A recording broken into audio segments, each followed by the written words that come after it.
안녕하세요. 밤동아 TV입니다. 오늘도 편하게 들으실 옛 이야기를 준비하였습니다. 술을 가득 채우면 술이 사라지는 이상한 술잔에 얽힌 이야기를 시작으로 자기 자식을 살려준 사람에게 은혜를 갚은 학 이야기, 때리는 게 효도인 줄만 알았던 아들이 진정한 효도가 무엇인지를 깨우친 이야기, 고사성어 간담 상조와 관련된 이야기 등 오늘도 재미와 교훈이 있는 옛 이야기 들으시고 편안한 시간 보내시길 바랍니다. 이상한 술잔. 최 부자는 어려운 사람을 도와주며 사는 착한 부자였지요. 마을에 감사가 새로 오면 언제나 최 부자네 집에서 음식 대접을 하였답니다. 어느 해 새로 감사가 온다는 연락이 왔어요. 우리 고장을 다스리는 감사님께서 오신다는데 어떤 선물이 좋을꼬? 생각에 잠겼던 최 부자는 무릎을 탁 쳤지요. 옳거니 귀한 술잔이 좋겠구나.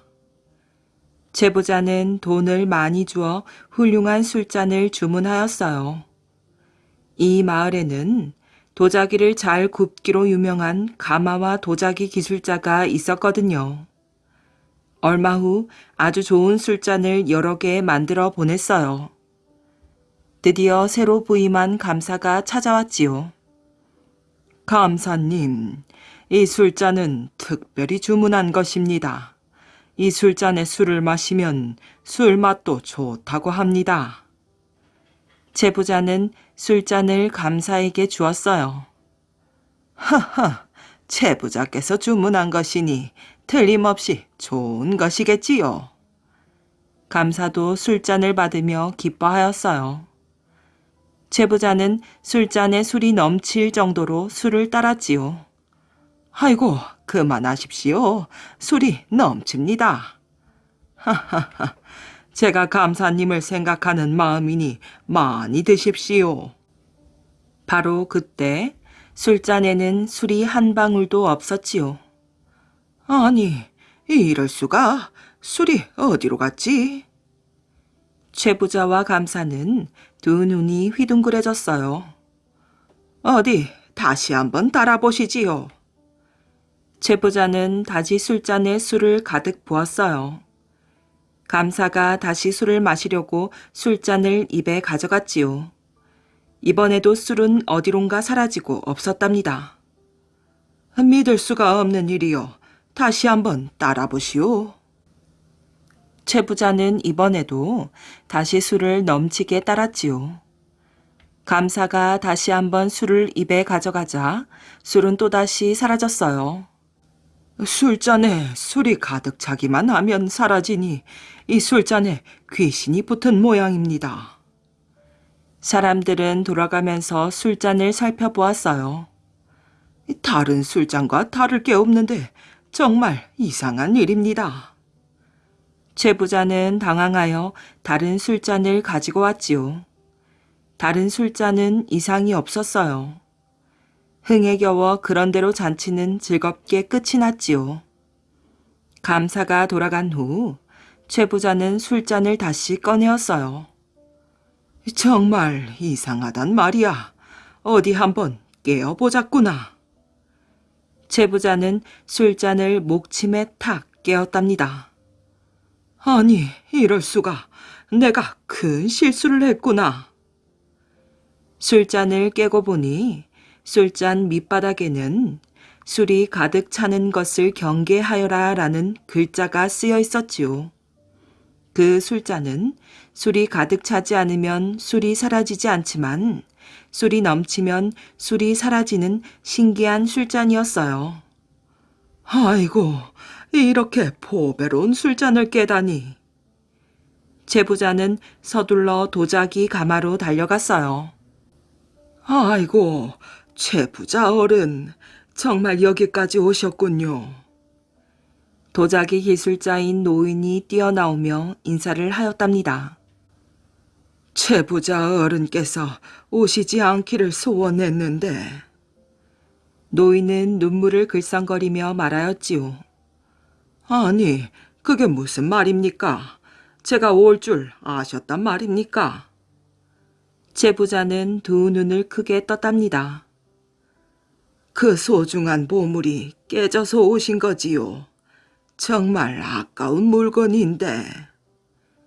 노인은 안타까운 표정을 지었지요.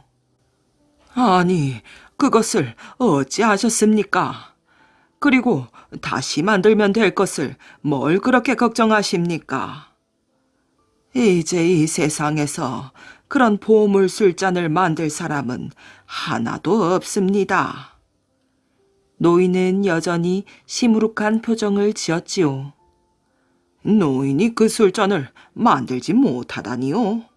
그러지 말고 돈은 내 얼마든지 드릴 테니 어서 만들어 주십시오.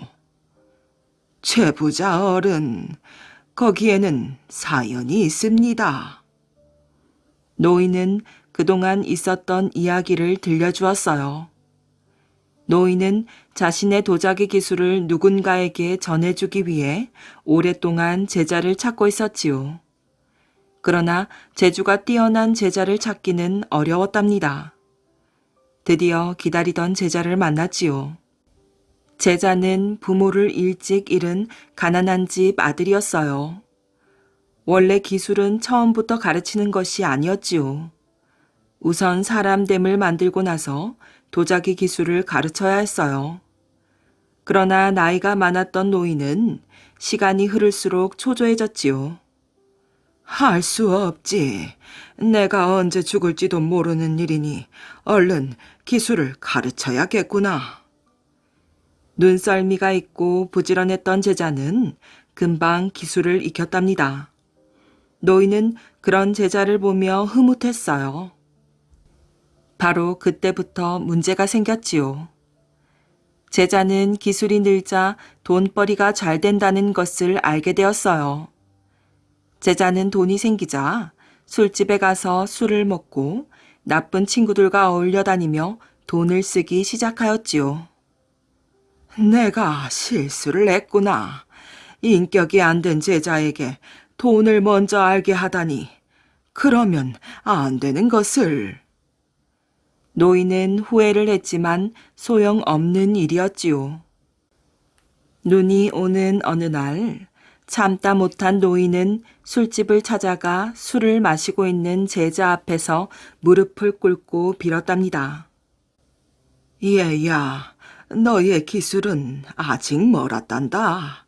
젊은 시절은 금방 흘러가는 법이지. 제발 저런 못된 친구들과 사귀지 말고 어서 가서 기술을 익히자꾸나. 노인의 말에 친구들이 화를 내자 제자는 오히려 노인의 얼굴에 먹던 술을 끼얹었어요. 노인은 눈물을 흘리면서 제자의 곁을 떠났지요. 그동안 익힌 기술이 순식간에 사라질 것을 생각하니 견딜 수가 없었답니다. 어느 봄, 제자가 돌아왔어요. 친구들에게 배신을 당한 제자는 몸도 마음도 상하여 거짓골이 되어 있었답니다. 불쌍한 것 같으니라고. 이제 돌아왔구나. 우리 처음부터 다시 시작해 보자꾸나. 노인은 온갖 방법을 동원하여 제자를 살리려고 하였답니다. 제자도 그런 노인의 마음을 알았는지 한 달 동안 꼼짝하지 않고 무엇인가를 만들기 시작하였어요. 제자는 스승이 방에 들어오는 것도 막으면서 열심히 일하였지요. 어느 날 제자는 비틀비틀거리면서 술잔 하나를 스승에게 건네주었어요. 스승님, 받으십시오. 그리고 제 잘못을 용서해 주십시오. 잘못을 뉘우친 제자는 술잔을 건네며 울먹였어요. 그런 일이 있었군요. 그렇다면 그 제자는 지금 어떻게 되었습니까? 제자는 안타깝게도 엊그제 죽었습니다.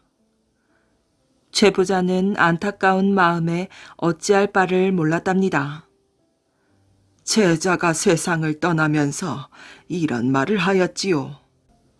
그동안 잘못한 것도 많은데 어찌 제자의 장례를 스승님이 치르겠냐면서 자기가 죽은 후 3일 되는 날 최부자 어른이 올 것이니 그분께 장례를 부탁하라고 말입니다. 최 부자는 고개를 숙인 채 아무 말도 못하였어요. 그렇지만 최부자 어른이 안 오는 것이 더 좋다고 하였습니다. 최부자 어른이 오시면 자신의 영혼이 들어간 술잔이 깨진 날이라고 하면서 말이지요. 만약 최부자 어른이 오지 않으면 활활 타는 불가마에 태워달라고 하였습니다. 노인의 목소리가 몹시 떨렸어요. 다시 흙이 되어 그 흙으로 그릇이 되고 싶다고. 노인은 더 이상 말을 잇지 못하며 훌쩍거렸답니다. 최 부자의 눈에도 어느새 눈물이 고였지요. 노인은 제자와 같은 경험을 하지 못했기 때문에 그런 술잔을 만들 수가 없었어요. 최 부자는 노인의 제자를 위해 장례를 치러주었지요. 며칠 후 최 부자는 노인이 궁금하여 가마로 가보았어요. 노인은 이미 세상을 떠나고 빈 가마만 있었답니다. 지금은 훌륭한 도자기를 만들 수 있는 가마는 없지만 그 옆에 먼저 간 제자와 뒤따라간 스승의 무덤이 가마터를 지키고 있다고 합니다. 간과 쓸개를 서로 내보인다. 당나라 때의 문인인 한유라는 사람이 있었답니다. 그는 우정을 중요하게 생각하는 사람이었는데 그의 친구들 중에 유종원과 유우석이라는 사람이 있었지요. 유종원은 활발한 개혁 정치를 펼치다가 반대 세력에게 미움을 사게 되어 먼 곳으로 쫓겨나게 되었지요. 그런데 친구인 유우석도 벼슬을 빼앗기고 두매산골 파주로 쫓겨나게 되었다는 소식을 듣게 되었어요. 유종원은 유우석이 먼 곳으로 간다는 말을 듣고는 눈물을 흘리며 말하였지요. 나이 드신 어머니도 계신데 그 친구를 어찌하면 좋겠는가? 친구를 걱정하던 유종원은 자기가 친구를 대신해서 두매산골 파주로 가겠다고 청을 하였어요. 이처럼 친구를 생각하는 유종원의 마음은 지극하였지요. 유종원이 죽은 후 한유가 그의 참다운 우정을 높이 생각하며 그의 묘비에 이렇게 썼답니다. 참다운 의리는 어려움에 있을 때 나타난다. 평소에는 간과 쓸개를 드러내 보일 만큼 마음을 다 터놓고 지내면서도 조금이라도 이해관계에 얽히면 자신의 이익을 챙기느라 서로 헐뜯는 일이 세상에 얼마나 많은가. 그런 사람들에 비하면 유종원의 행동은 얼마나 뜻이 있는가.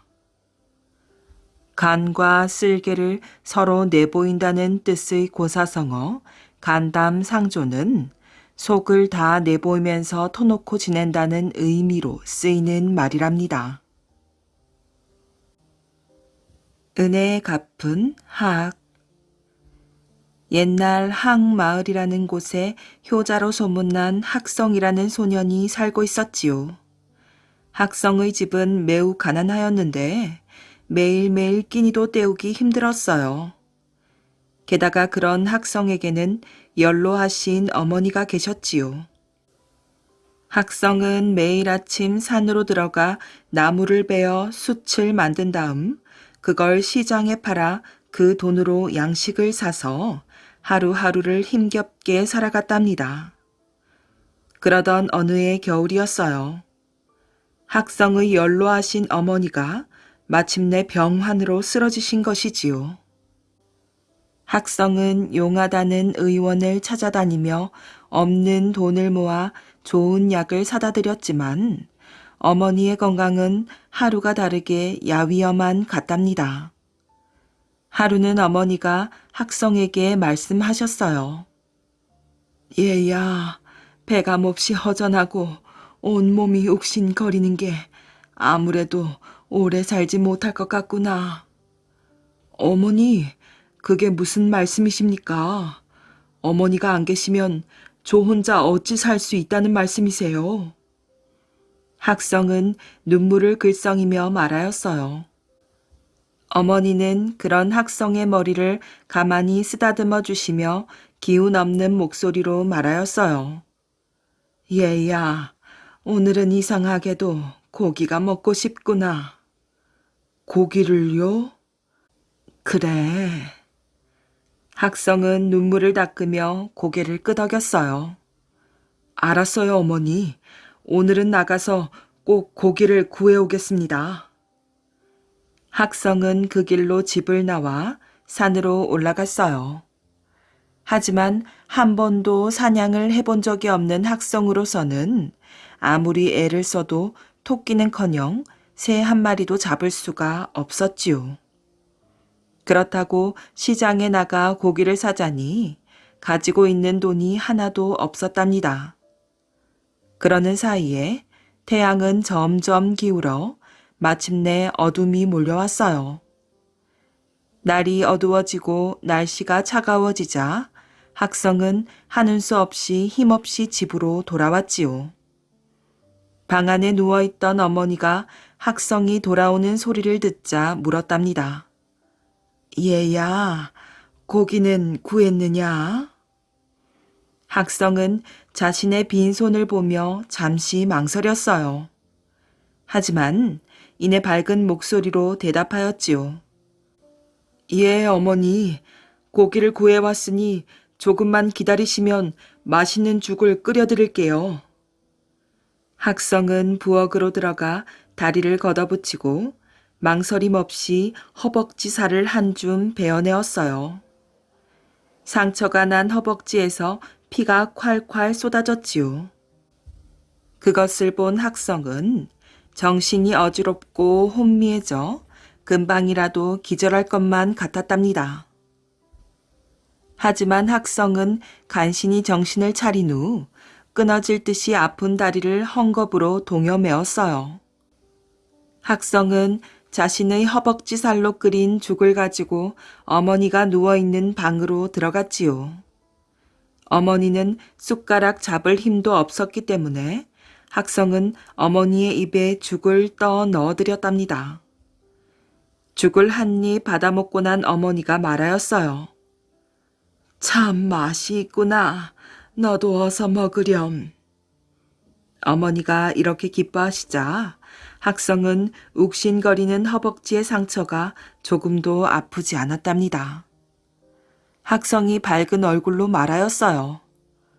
저는 벌써 먹었어요. 어머니나 많이 드세요. 학성의 어머니는 음식을 맛있게 드신 다음 다시 깊은 잠에 빠졌어요. 한편 학성은 어머니가 잠이 드시자 조용히 집을 빠져나와 고갯마루로 올라갔지요. 자주 올라가던 고갯마루였지만 허벅지의 상처 때문에 평소보다도 몇 배나 더 힘이 들었어요.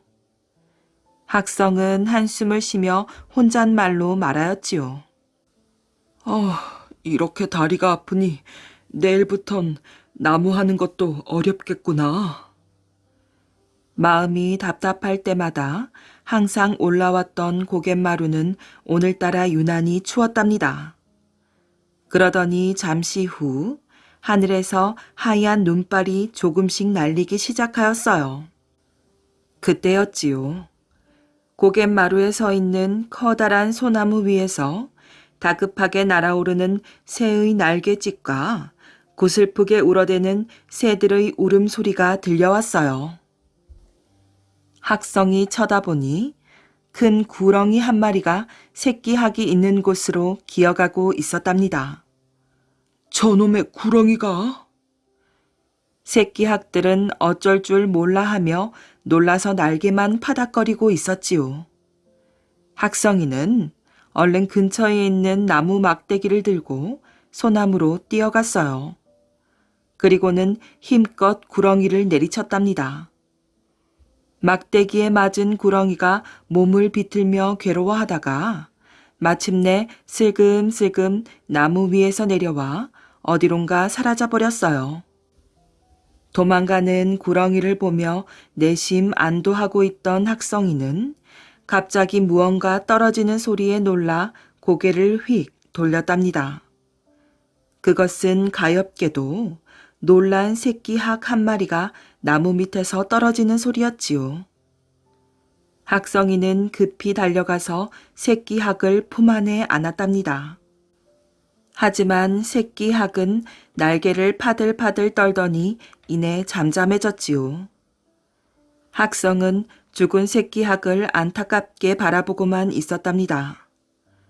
잠시 후 또 슬피 우는 새소리에 고개를 들어보니 머리 위에서 어미학이 울고 있었어요.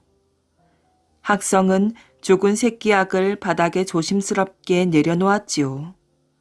하지만 어미학은 근처에 다가오지 않은 채 학성의 머리 위를 빙빙 돌기만 할 뿐이었어요. 왜 저럴까? 학성이는 잠시 생각하다 이내 알았다는 듯이 어미학에게 소리쳤지요. 그래, 걱정하지 말거라. 내가 새끼를 지켜줄 테니까. 학성의 말에 어미학은 알았다는 듯 큰 소리로 대답하고 나서 어디론가 사라졌지요. 얼마 후 다시 나타난 어미학의 입에는 조그만 돌 하나가 물려 있었어요. 어미학은 새끼학 옆에 살며시 내려앉은 후 그 돌을 죽은 새끼학의 몸에 대고 정성스레 문지르기 시작했답니다. 그러자 깜짝 놀랄 만한 일이 벌어졌어요. 아니, 이럴 수가? 학성이는 너무 놀라 크게 소리쳤지요. 어느새 죽은 새끼학이 살아나 날개짓을 하고 있는 것이 아니겠어요. 정말 신기한 일이구나. 죽었던 새끼학이 이렇게 살아나다니. 어미학은 살아난 새끼학을 데리고 하늘로 날아올랐지요. 그리곤 학성이의 머리 위를 고맙다는 듯이 몇 차례 돌더니 멀리 날아가 버렸어요. 학성이는 날아가는 학의 모습을 멍하니 쳐다보다가 곧 학이 놓고 간 조그만 돌을 집어들었지요. 아무리 보아도 평범해 보이는 돌이었어요. 하지만 학성이는 돌을 버리지 않고 소중히 품 안에 넣은 뒤 집으로 돌아왔답니다. 집에 돌아온 학성이는 설마 하는 마음에 어미학처럼 돌을 가지고 어머니의 몸을 정성껏 문지르기 시작하였어요. 그러자 다시 깜짝 놀랄 일이 벌어졌지요. 학성이가 돌로 온 몸을 문지르기 시작하자 어머니는 몹시 편안한 얼굴이 되었답니다. 얘야, 무척 시원하구나. 어머니는 눈을 지그시 감았답니다. 어머니, 정말 편하세요? 오냐, 정말 기분이 좋구나. 어머니의 말씀을 들은 학성이는 더욱 정성껏 돌을 문질렀지요.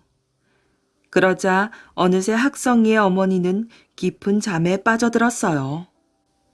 학성이도 힘이 들어 지칠 때까지 돌로 어머니의 몸을 문지르다 잠이 들고 말았지요.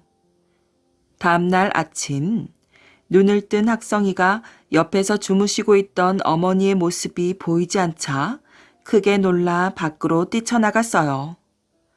밖에서는 어머니가 집안 청소를 하고 계셨지요. 얘야, 몸이 가벼운 게 병이 다 나은 것 같구나. 학성이는 어머니를 얼싸안고 눈물을 흘렸답니다. 그 후에 학성이는 그 신기한 돌을 가지고 많은 병자들을 치료해 주었지요. 그래서 인근에서 학성이의 효성을 칭찬하는 소리가 끊이지 않았어요.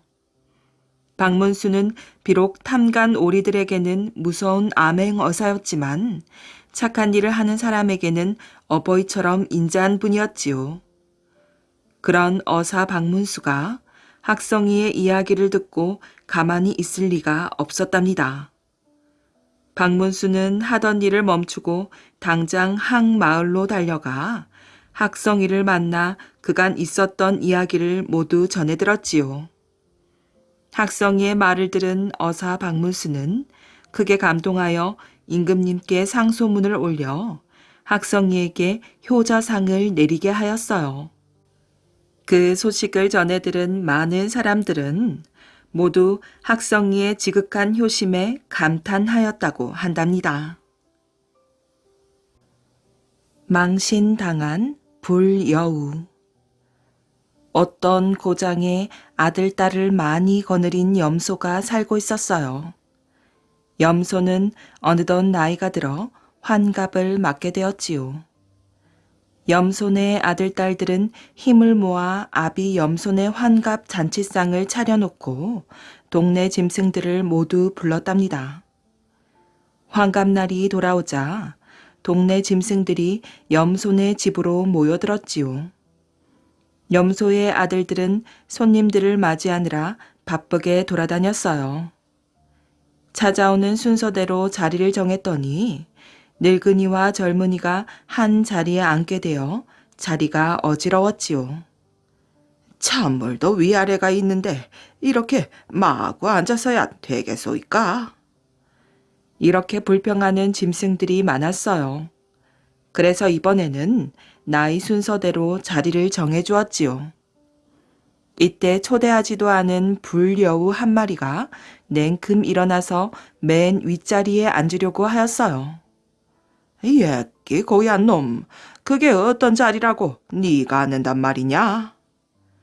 나이 많은 짐승들이 모두 불여우를 버릇없는 놈이라고 나무랐어요. 그러자 불여우가 뾰족한 주둥이를 반쯤 벌리고 앙상한 이빨을 드러내며 말하였어요. 이 세상에 나처럼 나이 많고 세상 물정 잘 아는 짐승은 없을 것이오. 나는 하늘나라든 물나라든 안 가본 곳이 없고 달 속에 있는 개수나무에 올라가 가지까지 세어봤소이다. 자, 누가 개수나무 가지가 몇 개인지 알거든 말해보. 누구 하나 대답하는 짐승이 없었지요. 보시오. 그러니 나만한 나이와 이력을 가진 어른이 없단 말이오. 그러니 맨 윗자리야 당연히 내 차지지. 에헴. 불여우가 가장 어른인 듯이 윗자리에 눌러앉아 첫 잔을 들려고 할 때였어요. 어디선가 갑자기 구슬픈 울음소리가 터져나왔지요. 손님들이 깜짝 놀라 살펴보니 거북이가 짧은 목을 빼고 울고 있었어요. 어허, 이게 무슨 무례한 행동이요. 남의 환갑잔치에 왔으면 축배를 들어야지. 초상집에 온 것처럼 울음소리를 내서야 되겠소이까? 당장 여기서 나가시오. 손님들은 모두 흥분해 거북이를 자리에서 드러내려고 하였어요. 거북이는 눈물을 훔치며 말하였지요. 아이고, 대단히 죄송합니다, 여러분. 잠깐만 마음을 가라앉히고 내 말을 좀 들어주십시오. 나에게 아들이 하나 있었는데 어렸을 때 개수나무 2그루를 가져다 저 앞냇가에 심었지요. 그 나무는 수천 년 동안 잘 자랐는데 때 아니게 하늘이 무너진다는 소문이 자자하게 들려왔습니다. 그 소문을 들은 아들은 세상 일이 걱정되어 그 나무를 베어가지고 하늘로 올라갔지요. 하늘로 올라간 아들은 별들에다 말뚝을 박고 나무 기둥을 다듬어 하늘을 버텨놓았습니다. 그러고는 은하수가 터져 홍수가 나지 않게 나뭇가지로 동을 막다가 지쳐서 죽고 말았지요. 그 뒤 동을 막았던 나무에서 싹이 터올라 다시 수천 년을 자라더니 저렇게 커졌습니다. 오늘 저 달 속에 있는 개수나무를 보니 불현듯 죽은 아들 생각이 나서 눈물을 흘리게 되었습니다. 그 말을 듣고 난 손님들은 모두 머리를 끄덕였어요. 그러고 보니 거북님만큼 나이 많은 짐승은 이 세상에 둘도 없을 것 같군요. 환갑 잔치에 왔던 손님 짐승들은 모두 이렇게 말하면서 불려우를 보고 호령하였어요. 이 요망스러운 불려우 놈아, 빨리 거북님한테 자리를 내드리고 냉큼 물러가거라. 간사한 거짓말로 손님들을 속여 넘겨 윗자리를 차지하려던 불려우는 의뭉스러운 거북이한테 망신만 당하고 얼굴이 새빨개져서 쫓겨나고 말았답니다. 그러나 거북이는 불려우를 쫓아낸 다음에도 윗자리에 앉으려고 하지 않았어요. 손님 짐승들이 왜 그렇게 사양하느냐고 묻자 거북이가 말하였지요. 사실 말이지, 나는 간사스러운 불려우를 몰아내고 염소어른의 환갑잔치를 즐겁게 하려고 수를 썼을 뿐이요. 손님 짐승들은 불려우를 몰아낸 거북이의 꾀에 감탄하면서 유쾌하게 웃었답니다. 때리는 효도. 깊은 산골 외딴 집에 어떤 부부가 아들 하나를 두고 있었어요. 나이 들어 얻은 누뚱이 외아들이라 어찌나 귀엽던지 아이가 자기들을 때려도 다 받아주었지요. 아이코 아야, 아버지 한 번 더 때려보거라. 누뚱이가 아버지를 탁 때리면 부부는 하하 웃으며 즐거워하였어요. 아이코 아파라. 어머니 한 번 더 때려보거라. 늦둥이는 부모가 즐거워하니 주먹으로 자꾸만 때렸고 자라면서도 그것이 효도인 줄 알게 되었어요. 그래서 나중엔 그것이 버릇이 되고 10살이 되고 20살이 되어도 툭하면 바위 같은 주먹으로 부모를 마구 때렸지요. 어머니, 아버지, 안녕히 주무셨어요? 퍽, 퍽. 아이고 아야, 그만 때리거라. 어머니, 아버지, 다녀오겠습니다. 퍽, 퍽. 아이고 아파라. 이제 그만 되었다. 이젠 제가 컸다고 이 재롱도 싫으신가요? 늦둥이는 늙은 부모가 아무리 말려도 장난으로 그러는 줄 알고 효도하기 위해 날마다 때렸답니다. 그런데 늦둥이는 이웃 하나 없는 산골에 살아서 보고 들은 것도 없고 또 그 버릇을 고쳐줄 사람도 아무도 없었지요. 그래서 늙은 부모는 매를 피하느라 산속으로 도망 다닌 적이 한두 번이 아니었어요.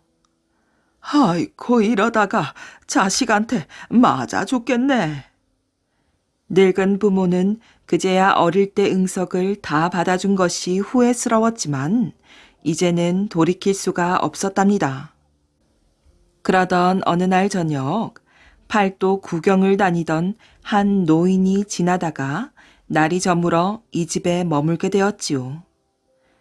그때 늦둥이가 나무 한 짐을 지고 와서 탁 놓고는 다짜고짜 저희 어머니 아버지에게 주먹질을 해대었어요. 노인은 이 기막힌 모습을 보고 입을 딱 벌렸답니다. 아이고 세상에, 부모를 때리는 저런 불효자가 다 있나. 깜짝 놀란 노인이 꾸짖으며 말리자 늦둥이가 화를 내었어요. 우리 아버지 어머니께 왜 효도도 못하게 하는 거예요? 노인이 아들의 말을 듣고 어리둥절해하자 늙은 부모가 사정을 이야기하였지요. 저 애가 어렸을 때 귀엽다고 어머니 때려라, 아버지 때려라 했더니 글쎄 그게 효도인 줄 알고 아직까지 저러지 뭡니까? 노인은 이를 딱하게 여겨 누뚱이에게 말하였어요. 자네가 진짜 효도를 하고 싶거든. 이제부턴 다른 효도를 한번 해보게나. 아니, 때리는 건 말고 다른 효도가 또 있습니까? 있고 말고 나랑 사람들이 많이 사는 세상 구경을 한번 해보면 알 수가 있지. 산 속에서만 자란 늦둥이는 좋아하며 갑자기 저를 꾸벅하더니 주먹을 불끈 쥐었답니다. 아버지 어머니, 제가 며칠 떠나 있을 동안 효도를 못할 테니 지금 한꺼번에 하고 가겠습니다. 뭐라고? 늦둥이가 또다시 때리는 효도를 하려고 하자 늙은 부모가 깜짝 놀라 말렸답니다. 아니다, 아니야. 우리도 이젠 새로운 효도를 받고 싶구나. 어서 가서 새 효도를 많이 많이 배워오너라. 다음날 늦둥이는 아침 일찍 노인을 따라 나섰어요. 노인은 먼저 자기 집에 들렀지요. 그러자 아들과 손주들이 마루 밑에서 공손히 절을 드리는 것이었어요. 아버님, 안녕히 다녀오셨습니까? 그리고 딸과 며느리가 밥상을 들여와 공손히 시중을 들었답니다. 늦둥이는 깜짝 놀라 물었어요. 아니, 효도를 한다면서 왜 늙으신 부모를 때려주지 않는 겁니까? 그러자 노인이 웃으며 일러주었지요. 하하, 때리는 효도는 구식 효도고 신식 효도는 이렇게 한다네. 이제 자네도 신식 효도를 좀 하게나. 그래서 집에 돌아온 늦둥이는 노인의 아들이 하듯 부모를 섬기며 신식 효도를 하게 되었지요. 자식으로서의 도리를 모르면 불효자가 되고 알면 효자가 되는 것이지요. 그래서 이때부터 모르면 불효자, 알면 효자란 말이 생겨났답니다. 말 조심. 중국 한나라 때의 이야기랍니다. 경제의 어머니 두태후는 평소에 노자를 매우 존경하였지요. 어느 날 원고라는 사람을 불러 이런저런 이야기를 나누다가 한 가지를 물어보게 되었답니다. 경은 노자에 대해 어찌 생각하시오? 그러자 원고는 자기가 평소에 느낀 대로 거침없이 대답하였어요. 노자 같은 놈은 보잘것없는 사람이옵니다. 그렇기에 그자가 말하는 것은 모두 꾸며낸 거짓에 지나지 않지요. 하고 태우 앞에서 두려움 없이 말하는 것이었어요. 남들은 노자를 훌륭하다 하는데 백성들이 미련해서 그렇사옵니다. 어찌하여 백성들이 미련하다고 생각하는가? 배운 것 없고 가난한 자들이 무슨 깊은 생각을 하고 살겠습니까? 그러자 태우는 몹시 화가 났어요. 이 고얀 놈 같으니라고 내가 몸소 존경하는 노자를 그렇게 형편없게 말하다니. 여봐라, 이놈을 하옥시켜 정신이 들도록 하여라. 원고는 남을 비방하는 말을 함부로 하다가 벼슬도 잃고 몸도 망치게 되었지요. 그렇다면 과연 원고라는 사람이 남을 비방할 만큼 자신에겐 결함이 없는 사람이었을지 생각해 볼 이야기랍니다. 좁쌀 한 톨로 장가든 총각. 어느 곳에 집안이 가난해 장가를 못 간 노총각이 있었답니다. 총각은 똑똑했지만 빈 털털이어서 아무도 시집 오려는 색시가 없었지요. 어느 날 총각은 텅 빈 옹달솥을 들여다보며 생각하였어요. 쎄앙지 볼가심할 것도 없군. 내가 가진 것이라고는 이 좁쌀 한 톨뿐이지만 내게 시집 올 색시가 꼭 있을 것이야. 총각은 좁쌀 한 톨을 들고 색시를 구하러 길을 떠났지요. 가다가 날이 저물어 어느 주막에 들게 되자 총각은 주인에게 말하였어요. 이 좁쌀은 내가 소중히 여기는 것이니 잘 맡았다 내일 떠날 때 돌려주시오. 그러지요. 주인은 별난 사람 다 보겠다며 좁쌀을 아무데나 던져버렸어요. 그런데 그 좁쌀을 밤새 쥐가 먹어버렸지요.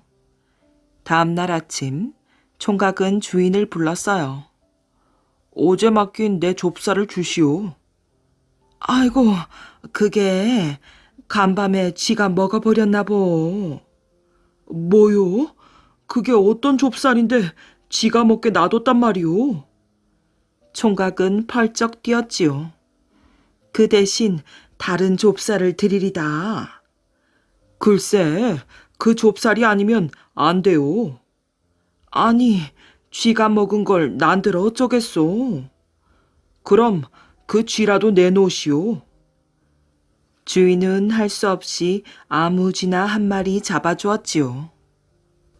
총각은 그 쥐를 망태에 놓고 또 길을 떠났어요. 가다가 날이 저물어 총각은 두 번째 주막에 들어 주인에게 쥐를 맡겼답니다. 이 쥐는 내가 소중히 여기는 것이니 잘 맡았다 내일 떠날 때 돌려주시오. 그러지요. 주인은 망태를 살강 위에 얹어 놓았어요. 그런데 그 쥐를 밤새 고양이가 잡아먹어 버렸죠. 다음 날 총각은 주인에게 맡겨놓은 쥐를 달라고 하였어요. 그게 그 쥐를 우리 집 고양이가 잡아먹었나 보. 그 대신 내가 다른 쥐를 잡아드리리다. 글쎄, 그 쥐가 아니면 안 됩니다. 그 쥐는 벌써 고양이 뱃속에 들어있는데 난들 어쩌란 말이오. 그럼 쥐를 먹은 고양이라도 내놓으시오. 주인은 할 수 없이 고양이를 주었답니다. 총각은 그 고양이 목에 끈을 매어 끌고 갔어요. 가다가 날이 저물어 총각은 세 번째 주막에 들어 주인에게 고양이를 맡겼지요. 주인은 고양이를 마구간 기둥에 매어 놓았어요. 그런데 밤새 마구간의 말이 고양이를 걷어차 고양이가 죽고 말았지요. 다음 날 총각은 주인에게 맡겨놓은 고양이를 달라고 하였어요. 아이고, 이 일을 어쩝니까요? 그 고양이가 우리 집 말발굽에 채어 죽었나 보. 그 대신 내가 다른 고양이 한 마리를 드리리다. 글쎄, 그 고양이가 아니면 안 돼요. 아니, 이 죽고 없는 고양이를 난들 어쩌겠소? 그럼 그 고양이를 걷어찬 말이라도 주시오. 주인은 할 수 없이 말을 내주었어요. 총각은 말을 타고 또 길을 떠났지요. 가다가 날이 저물어 총각은 네 번째 주막에 들어 주인에게 말을 맡겼어요. 주인은 마구간이 차서 외양간에 메어 놓았지요. 그런데 밤새 외양간의 황소가 뿔로 받아 그 말이 죽고 말았어요. 다음 날 총각이 주인에게 맡겨놓은 말을 달라고 하였지요. 아이고, 그 말이 간밤에 우리 황소뿔에 받쳐 죽었나 보. 그 대신 내가 다른 말 한 마리를 드리리다. 글쎄, 그 말이 아니면 안 돼요. 이미 죽은 말을 난들 어쩌란 말이오. 그럼 말을 받은 그 황소라도 주시오. 주인은 할 수 없이 황소를 내주었지요. 총각은 소를 타고 서울까지 갔답니다. 그러다 날이 저물어 다섯 번째 주막에 들어 주인에게 황소를 맡겼지요. 주인은 소를 빈 외양간에 메어 놓았어요. 그런데 주막집 주인 아들이 자기 집 황소인 줄 알고 갖다 팔아버렸지요. 다음 날 총각이 주인에게 맡겨놓은 황소를 달라고 하였어요.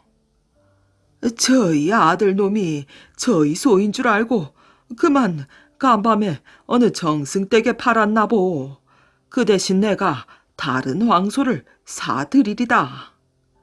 글쎄, 그 황소가 아니면 안 돼요.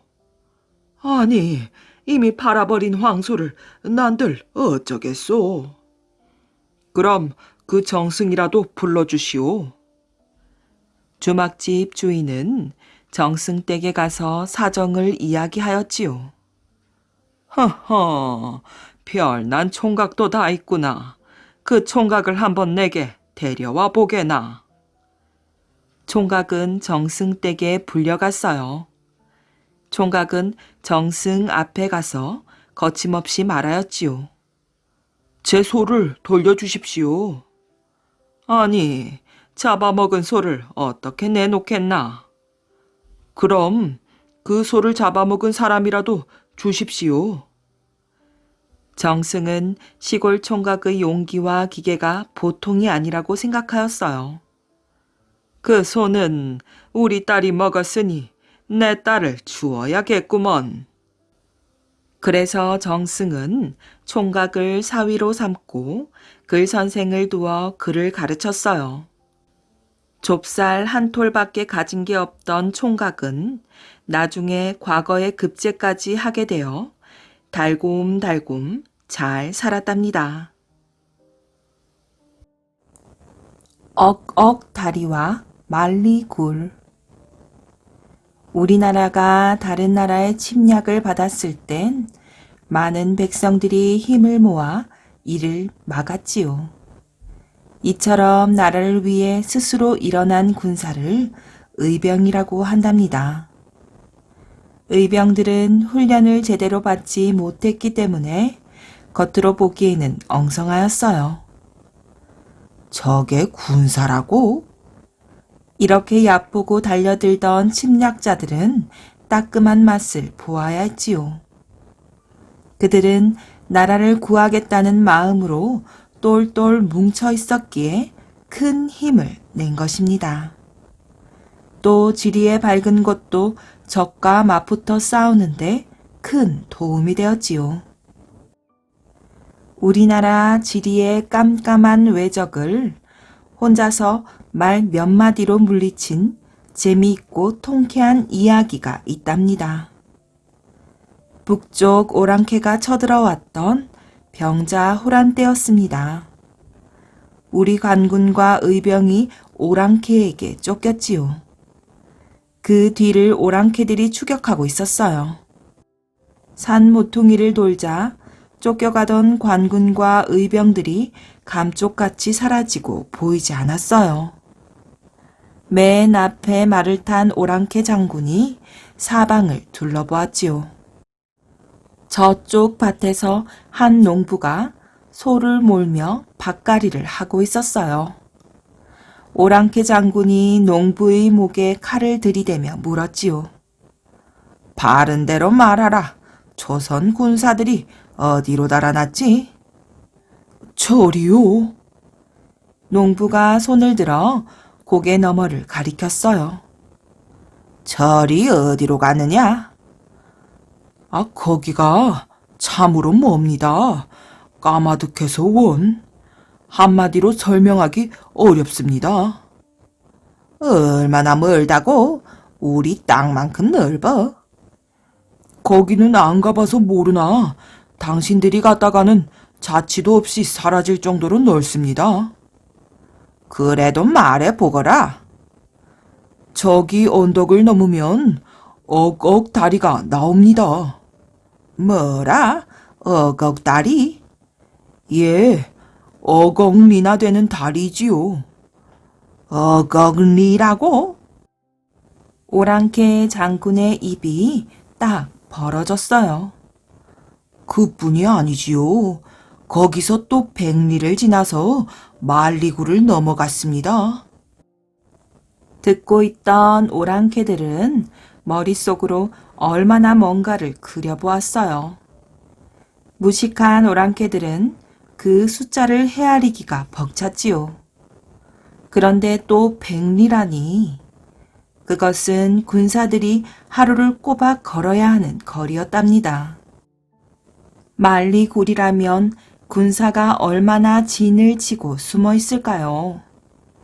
물론 골짜기는 깊고 좁을 거예요. 그 골짜기 곳곳에 조선군이 숨어 있다가 자신들이 나타나면 불을 지를지도 모를 일이지요. 병법에 달아나는 적을 쫓아 좁은 골짜기에 들어가지 말라고 하지 않았던가? 저 조선족이 우리를 그리로 끌어들이려고 한다. 속으면 안 되지. 그곳의 지리를 우리는 아무도 모른다. 서울이나 수원 정도는 알만하지만 어걱다리를 건너 백리를 지나고 그 다음 만리구를 어찌 안단 말인가. 멋모르고 따라갔다가는 광야에서 방향을 잃고 헤매다가 끝내 조선군에게 포위되어 다 죽을지도 모른다. 이런 생각을 하니 겁이 잔뜩 났답니다. 다시 곰곰 생각하니 한편으로 의심도 갔어요. 이놈이 혹시 거짓말을 하는 것이 아닐까? 오랑캐 장군은 다시 농부를 윽박질렀지요. 다시 한번 말해보거라. 어찌 그리 넓다고 하느냐? 정말 그토록 넓은 세상이 있단 말이더냐? 아니, 왜 좁은 것을 넓다고 하겠소? 정 못 믿겠으면 한번 어걱다리 건너 백리 지나 또 만리굴에 들어가 보시구려. 내 목숨이 당신네한테 달렸는데 어찌 거짓말을 하겠소? 그런 땅은 옛날부터 내려오는 것이지 이 자리에서 당장 지어낼 재간이 나에게는 없소이다. 안 되겠다. 물러가자. 오랑캐 군사들은 더 묻지 않고 그대로 후퇴하고 말았답니다. 사실 그 안에는 삼천 병막골이라고 해서 임진왜란 때 권율 장군이 진을 쳤던 곳이지요. 골짜기가 그리 길지는 않지만 골이 꽤 깊은 곳이에요. 이름도 알 수 없는 이 농부는 몇 마디 말로 외적을 물리친 셈이니 나라를 위하는 용기와 대담함 그리고 뛰어난 기지가 놀랍습니다. 가난한 오무마을. 조선왕조 초기 때 있었던 일입니다. 지금의 경상남도 진주시 명성면 오무마을에는 부지런히 농사를 짓는 농민들이 살고 있었지요. 그러나 어쩐 일인지 해를 거듭할수록 이 마을 사람들의 살림은 점점 어려워져만 갔어요. 여느 마을 사람들보다도 더 성실하게 일을 하건만 가난에서 벗어날 수가 없는 것이었지요. 어느 해 한 노스님이 이 마을을 찾아들었어요. 이 노스님이 마을 촌장에게 물었지요. 노인장, 이 마을 사람들은 한결같이 착한데 왜 모두들 가난하기만 하오? 글쎄요, 저도 잘 모르겠습니다. 어쩐 일인지 자꾸 살림이 어려워지는군요. 게으른 것 같지도 않은데 말이오. 여부가 있습니까? 새벽에 일어나 별 보고 일하고 저녁에는 달 보고 돌아온답니다. 허허, 그런데 웬일일꼬? 그렇게 열심히 일을 합니다만 끼니거리가 없어 여름에는 나무 껍질로 겨울에는 풀뿌리로 연명해 갑니다. 촌장의 말을 듣고 노스님은 알 수 없다는 듯이 고개를 갸우뚱했어요. 그리고 한참 동안 무엇인가를 생각하던 노스님이 무릎을 탁 치는 것이었지요. 옳거니 이 마을의 지형을 한번 살펴봐야겠소. 노스님의 말에 촌장도 반가운 표정으로 스님, 우리 마을 사람들이 잘 살 수 있는 방법이라도 있겠습니까? 하면서 노스님의 얼굴을 살폈어요. 글쎄, 방법이 있을 것 같기도 하오만 하여간 노인장은 소승을 따라오시오. 노승은 촌장을 이끌고 뒷산으로 올라가더니 주위를 살펴보았어요. 노인장, 저 앞산을 보시오. 앞산을요? 예, 저 앞산을 살펴보시오.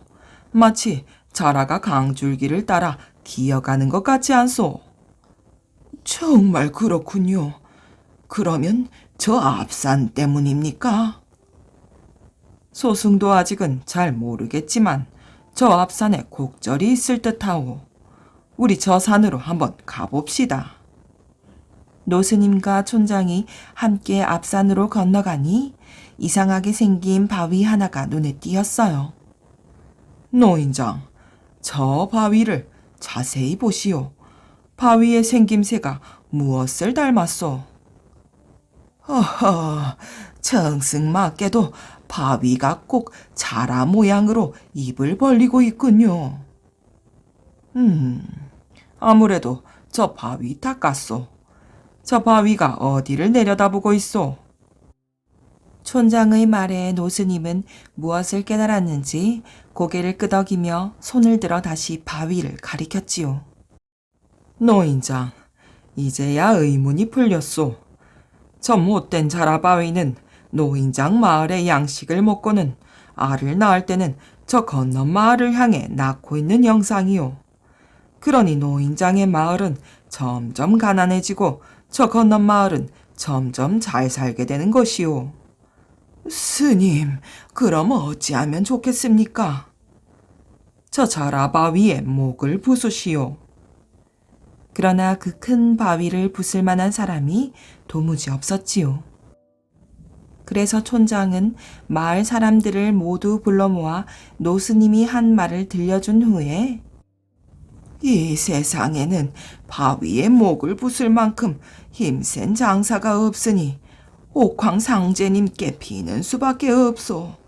그러니 석 달 열흘 동안 성심껏 제사를 지내야 하겠소. 하고 말했지요. 이에 마을 사람들은 그날부터 제단을 쌓고 옥황상제에게 빌기 시작했어요. 하루는 옥황상제가 일관을 불러서 물었지요. 여봐라, 저 소리는 무엇인가? 예, 조선나라 진양 땅에 동네 사람들을 괴롭히는 자라바위가 있사온데 그 바위를 부술 장사가 없어서 옥황상제님께 비는 소리인 줄 아래오. 그러면 선녀 중에서 그곳에 가본 선녀가 있느냐? 일관은 즉시 선녀들을 불렀어요. 소녀가 그곳에 하강한 적이 있사옵니다. 그래, 네가 보기에는 자라바위가 어떻더냐? 예, 그 자라라는 놈은 성질이 포악해서 소녀들이 놀러 내려가면 행패를 부리곤 했나이다. 선녀의 말을 듣고 옥황상제는 화가 나서 궁전이 떠나갈 듯이 큰 소리로 명했지요. 여봐라, 즉시 힘센 장사 5을 하계로 보내어서 그 못된 자라바위를 부수도록 하라. 옥황상제의 명을 받은 장사들은 인간 세상에서는 볼 수 없는 별의별 도구를 가지고 하계로 내려왔어요. 놀라지 마시오. 우리는 하늘에서 내려온 장사인데 노인장을 해치지 않을 터이니 안심하시오. 촌장이 제단 앞에 꿇어 엎드려 빌고 있을 때 벼랑간 험상궂게 생긴 무사들이 나타난 것이었어요. 우리는 동네 사람들을 괴롭히는 저 자라바위를 부수라는 옥황상제의 명을 받고 내려온 장사들이요. 우리가 저 자라의 목을 부술 터이니 이제는 마음을 놓으시오. 5 장사들은 천상에서 가져온 각종 도구로 자라바위의 목을 부수기 시작하였고 드디어 자라바위의 목이 떨어져 나갔어요. 그러자 자라바위는 어흥 어흥 하며 울부짖었지요.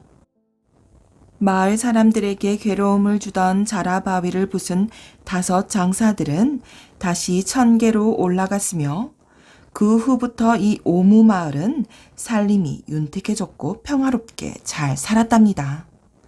사람들은 하늘에서 5 장사가 내려왔던 마을이라고 하여 이름을 오무마을이라고 불렀고 촌장이 천상을 향해 제를 올렸던 자리를 당산이라고 부르게 되었지요. 오무마을은 진주에서 산청으로 가는 3번 국도 옆에 있으며 지금도 이 마을에는 머리가 잘린 자라 모양의 바위가 남아있다고 합니다.